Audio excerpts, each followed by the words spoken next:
이란은 테헤란 외부에서 온 보도에 따르면 마수드 페제스킨이 최고 지도자 사무실에 사임 편지를 보냈다고 전해지면서 혼란에 빠졌습니다. 그는 자신의 정부가 혁명수비대와 연계된 강경파에 의해 무력화되었다고 주장했습니다.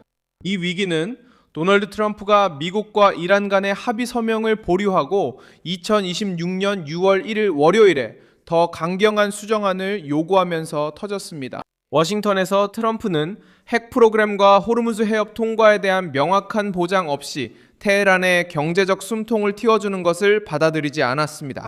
테헤란에서 새 대통령이 권력을 지키려는 지휘관과 파벌의 압박을 받고 있으며 혁명수비대는 이를 숨기려 합니다. 왜 트럼프는 결정적인 순간에 합의를 중단했을까요? 이란 정권은 자신이 소외됐다고 말하는 대통령에게 어떻게 설명할까요? 지금 바로 그 모든 것을 말씀드리겠습니다. 직설적이고 간결한 콘텐츠를 좋아하신다면 구독을 고려해보세요. 매일 이런 영상을 올립니다. 트럼프는 금요일에 국가안보팀과 회의를 가진 후 합의를 보류했습니다. 초안은 이미 양측 대표들이 협상했지만 백악관이 이란의 핵 약속에 대해 더 강경한 표현을 원해서 다시 검토에 들어갔습니다.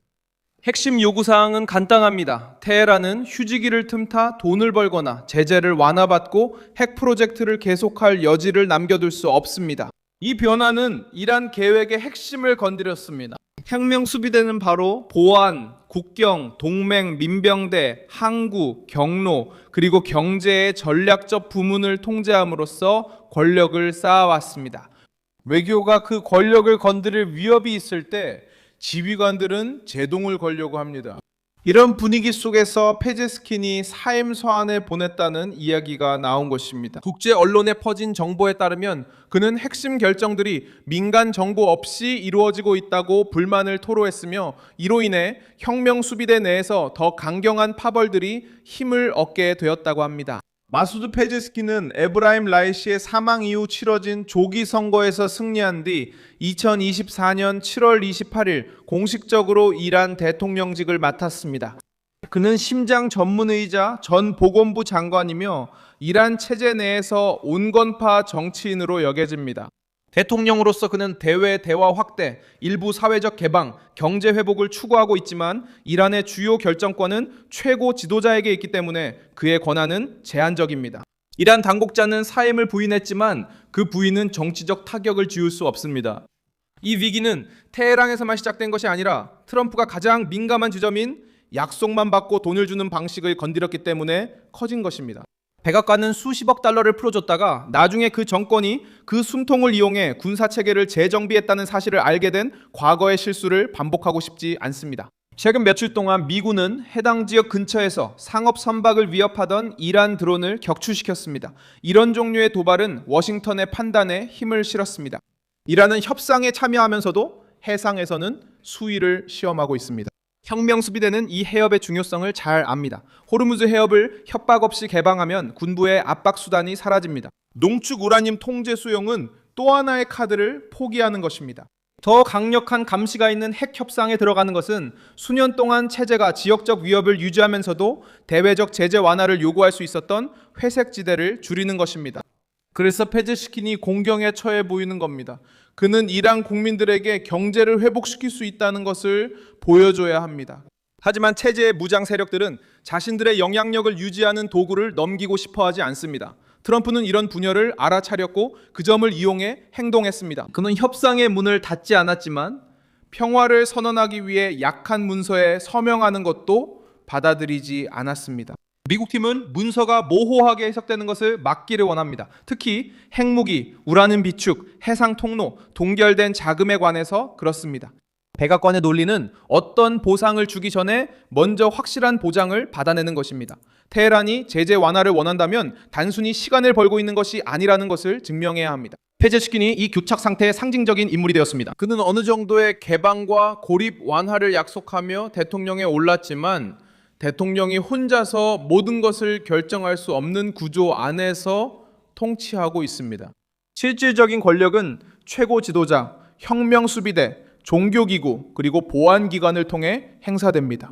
미국과의 합의가 진전되었을 때 이 구조는 민간 출신 대통령이 혼자서 정권의 핵심을 건드리는 결정을 내리도록 두지 않겠다는 의지를 분명히 보여주었습니다. 가능한 사임은 내각 내 갈등보다 더 깊은 위기를 보여줍니다. 이라는 경제적으로 숨통을 틔워야 한다는 필요성과 트럼프 앞에서 패배한 것처럼 보일까 하는 두려움 사이에서 분열되어 있습니다.